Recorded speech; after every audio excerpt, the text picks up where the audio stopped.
Tu n'as pas, bien-aimé dans le Seigneur, à vaguer de gauche et à droite. Nous avons besoin d'écouter la voix de Dieu. Nous avons besoin de saisir quelque chose de la part du Seigneur.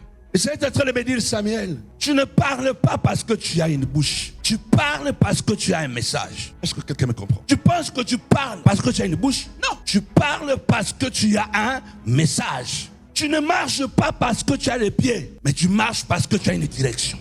Tu n'entends pas, tu n'entends pas parce que tu as des oreilles. Tu entends parce que tu prêtes attention. Je ne sais pas si quelqu'un est en train de comprendre. Ce n'est pas parce que tu as des oreilles que tu entends. Parce que la bouche donne des sons, mais le message donne la vérité. Ce n'est pas parce que tu as des oreilles que tu entends. Tu entends parce que tu prêtes attention. Ça veut dire que ce matin, je veux que tu prêtes attention. Tu ne vois pas parce que tu as des yeux. Tu vois parce que tu penses. Les yeux voient des formes.